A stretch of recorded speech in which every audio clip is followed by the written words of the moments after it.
Madhya Pradesh railway के अध्यक्ष रमेश चंद्र रत्न ने अपनी टीम के साथ बड़नगर रेलवे स्टेशन का दौरा किया।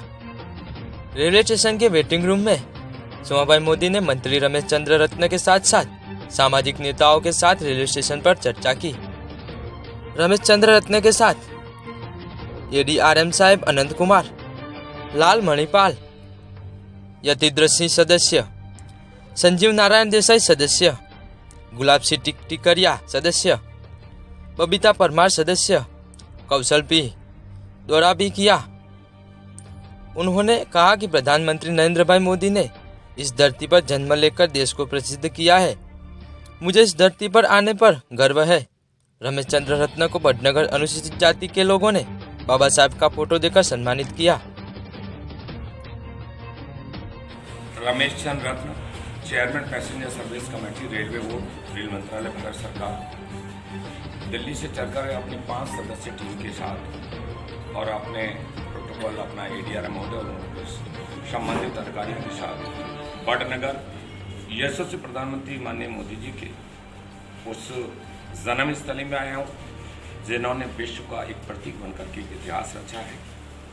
मैं पहले भी उन्हीं के आशीर्वाद और स्नेह से पार्टी के शीर्ष नेतृत्व के द्वारा पूर्व में चेयरमैन 2018 बनाया गया था और पुनः मुझे 19 के बाद पुनः ये मौका दिया गया है।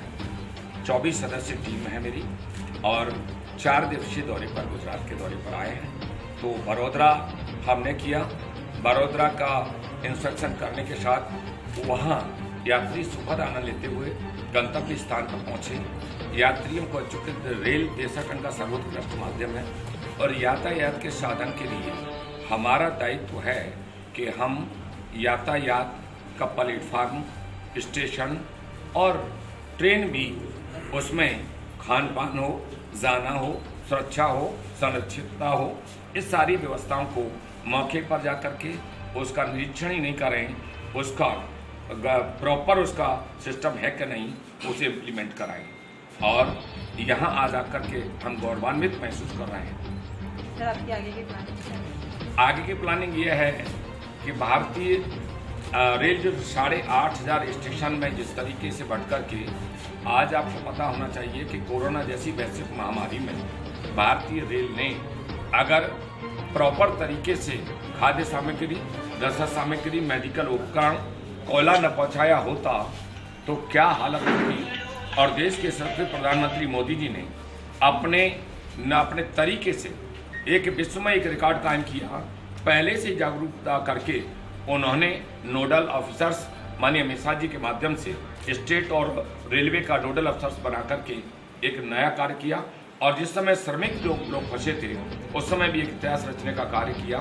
24/7 भारतीय रेल ने कार्य किया है और अभी भी यशस्वी प्रधानमंत्री मोदी जी की दृढ़ इच्छा शक्ति के कारण भारतीय रेल आपका world class coaches, world class train और गति और अपग्रेड आपके एलईडी वगैरह से सुसज्जित, इलेक्ट्रिफिकेशन भी बड़ी गति से चल रहा है। लोग यात्रा करने में, हवाई जहाज की यात्रा करने में सुखद महसूस करते थे, लेकिन मैं कल देख करके दंग रह गया गुजरात स्टेट की 2 चीज़ को। एक तो स्टैच्यू ऑफ यूनिटी, एक विश्व के उस लौह पुरुष का जो नाम गुमशुदी में चला गया था, उस नाम गुमशुदी का एक इतिहास बनाने का काम माननीय मोदी जी ने किया। दूसरा, कल गांधीनगर का एक स्टेशन, गांधीनगर जो कैपिटल, जो देख करके हमको आश्चर्य हुआ कि एक वैज्ञानिकता सोच, एक भौगोलिकता सोच, एक सर्वव्यापी सोच, एक बहुमुखी सोच, सबका साथ सबका विकास करने वाली सोच वाले व्यक्तित्व ने उन्होंने गांधीनगर के स्टेशन पर ही जमीन का पर्यावरण की चिंता करते हुए 5 सितारा होटल 11 मंजिला जो देख करके कल हम गदगद हुए हमारे अधिकारियों के साथ कि यहाँ एक नया इतिहास तो रच दिया। क्योंकि जमीन पर उसका खनन होने पर आए दिन भूचाल आता है, जमीन फटती है, तमाम मकान हिले लगते हैं, लेकिन हवाई सोच कभी किसी ने रखी नहीं। और उस स्टेशन पर, एक छोटे से स्टेशन पर, वहाँ 5 सितारा होटल देख करके लगा कि ये विश्व स्तरीय, विश्व गुरु श्रेष्ठ देश, शक्तिशाली देश बनाने का व्यक्तित्व माननीय मोदी जी में।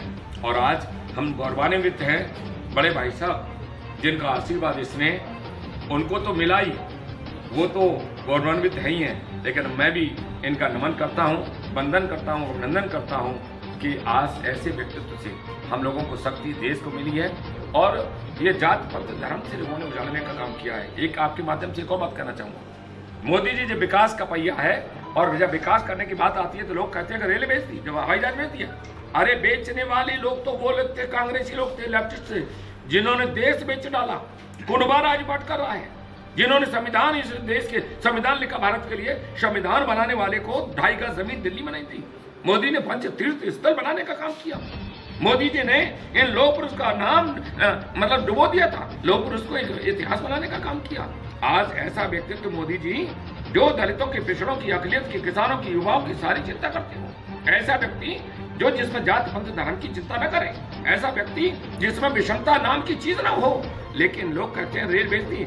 अरे मैं पूछ रहा हूं, रेल कहां बेच दी? आज जनभाग्यता से, जैसे तेजस ट्रेन थी, आपको पता होना चाहिए, कॉमर्शियल पार्ट दिया था, कोच हमारी, पटरी हमारा, पायलट हमारा, स्टेशन मास्टर हमारा, सब कुछ हमारा, आज भी सब कुछ हमारा है। जनभाग्यता से, सहभागिता से, जनता की भागीदारी से अच्छा काम मिलेगा और उनको भी रोजगार मिलेगा। हमारा सरकारी भारतीय रेल को भी एक उत्साह मिलता है। जब होटल देखने गए तो विश्व स्तरीय होटल, वो भी रेलवे के प्लेटफॉर्म पर। तो इसलिए ऐसा व्यक्तित्व, शक्तिशाली व्यक्तित्व, उनके कार्य से फोबिया हो गया, लोगों को उनके नाम से फोबिया हो गया। सर, आज आप वडनगर की मुलाकात के लिए आए, तो आज का दिन का आपका क्या प्लान है? आज का दिन वडनगर के हमारे सम्मानित लोग भी, पदाधिकारी और समाज के लोग भी इकट्ठे हैं। इनके मन की बात को चाहा तो एक तो जहां बैठे हैं, ये चूंकि फुटफॉल पैसेंजर्स की यात्रा की संख्या के आधार पर रेल चलती है, लेकिन ये जो जगह है ये तो विश्व स्तरीय सोच की जगह है। तो इसलिए हम यहाँ आकर के अभी वेटिंग रूम में बेंचेस, अभी हमारे एडीआरएम महोदय ने खुद भी क्या करके कि नहीं बेंचेस और फैन वगैरह यहाँ भी होंगे, और क्या क्या प्लेटफॉर्म में प्रॉपर चीज़ें होनी चाहिए वो बढ़िया तरीके से कुछ सुझाव आए हैं। तो उस सुझावों को हम बोर्ड में रखने के डीआरएम महोदय के साथ कल सिटिंग है, उनके साथ सिटिंग करेंगे, और सुझाव न रहे वो अमली जामा पहने हैं। इसलिए आज मैं अपनी सदस्य टीम और अधिकारी गण के साथ वडनगर आया। व्यक्ति को एडवोकेट सुप्रीम कोर्ट डिजर्विंग कोटे से चेयरमैन एक बार बनाया और पुनः बनाया। तो अगर मोदी जी के अंदर जातिवाद होता और जो सपना है एक श्रेष्ठ भारत बनने का, विश्व गुरु बनने का, उसमें हर जात हर धर्म को सम्मान, विपक्षी लोगों के बैकाने फुसलाने पर मत आइएगा। ये मोदी जी ऐसा व्यक्तित्व है जो देश का विकास चाहते हैं, श्रेष्ठ देश चाहते हैं, शक्तिशाली देश चाहते हैं, जिसमें से जात विषमता मिटे। ये भिन्न भिन्न धर्म, जात, भिन्न भिन्न समाज का देश है, लेकिन भारत एक है। इसीलिए तो भारत माँ की जय बोलते हैं, वंदे मातरम बोलते हैं। तो इसलिए वंदना जिस जमीन पर पैदा हुआ हूँ, हमारे खान साहब खड़े हैं, अरे पैदा जमीन में होते हैं, अदा नमाज जमीन में अदा करते हैं, दफन जमीन में होते हैं। तो उर्दू में मादरे वतन कहते हैं और हिंदी में वंदे मातरम कहते हैं। क्या गुनाह है? ये कांग्रेसी लोग बहकाते हैं, लेफ्टिस्ट लोग बहकाते हैं। ये धर्म के नाम पर रोटियां सेकी है। अब धर्म के नाम पर, जात के नाम पर रोटियां नहीं सेकी जाती। अगर जात के नाम पर रोटियां सेकी जाती तो मैं अनुसूचित जाति का व्यक्ति, एससी जाति से आता हूँ। मेरे जैसे व्यक्ति को एडवोकेट सुप्रीम कोर्ट डिजर्विंग कोटे से चेयरमैन एक बार बनाया और पुनः बनाया। तो अगर मोदी जी के अंदर जातिवाद होता तो न तो राष्ट्रपति कोविंद जी बनते, न चेयरमैन रमेश रतन बनता। कहाँ है जातिवाद? भारत माता की आपके माध्यम से कहना चाहूंगा, एक अलग सोच है, एक अलग विजन है, एक अलग वर्जन है मोदी जी का, और जो सपना है एक श्रेष्ठ भारत बनने का, विश्व गुरु बनने का, उसमें हर जात हर धर्म को सम्मान मिलेगा। क्यों? ये इस्लामियत वाले लोग भी 3 पीढ़ी 4 पीढ़ी पहले धर्म ही तो बदला है, न जमीन बदली है, न बाप दादी बदले हैं। तो इसलिए हमारे ही भाई डीएनए हमारा ही है। ये तो कांग्रेसियों ने कह दिया कि तुम अलग हम अलग। रोटियां दलितों के नाम पर सीखते रहे, अकलियत के नाम पर सीखते रहे, लेकिन रोटियां अब धर्म के नाम पर, जात के नाम पर नहीं सीखेगी। देश का विकास होना चाहिए, देश में समरसता आनी चाहिए, क्षमता आना चाहिए, बंधुता आना चाहिए। और ये सिर्फ मोदी जी की सरकार और मोदी जी में है। अमित शाह जी ऐसा व्यक्तित्व है जिन्होंने एक इतिहास रचा। नड्डा जी, जिस पार्टी का मैं सिपाही हूँ, जगत प्रसाद नड्डा जी ने जन जन घर घर में खाद्य सामग्री पार्टी ने पहुंचाई। लोग नेता ये पार्टियां दुकानें चला रहे थे। क्या ये हो रहा है कोरोना में? क्या उन्होंने सोचा? मेडिकल बुजुर्ग लोगों के घरों में मेडिकल पहुंचाया भारतीय जनता पार्टी ने? क्या जा करके खाद्य सामग्री पहुंचाई? अरे बकवास करने का टाइम तो कम से कम उनके बीच में कोरोना वाले पीड़ित लोगों के बीच में जाना चाहिए था। किसानों की बात करने वाले राहुल बाबा से पूछूंगा, जिसकी भट्टी ने बीवाई वो क्या जाने पीर पर आई, जिसका पिता, जिसकी मरहूम दादी कहती थी कि, जिसका मरहूम पिता कहता था कि गन्ना की फसल सूख गई, कोई बात नहीं, शुगर की बोरियां भरी हुई है, शुगर बो दिया जाएगा। जिसकी मरहूम दादी को नहीं मालूम, जिसके मरहूम पिता को नहीं मालूम, मरहूम पिता 1 रुपया भेजते थे, 15 पैसे पहुंचते थे। अब तो टकाटक डिजिटल के मामला है, अभी डालो फटाफट पता चल जाता है कि आ गए।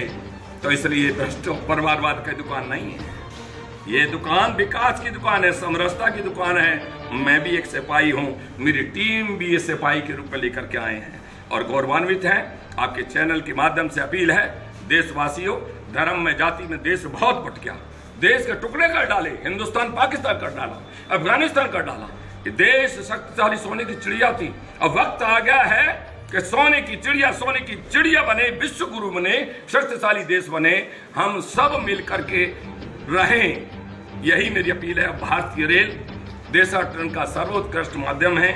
यात्री भी खुश हो करके नई नई तकनीकी रेल में आ रही है, गतिशीलता आ रही है।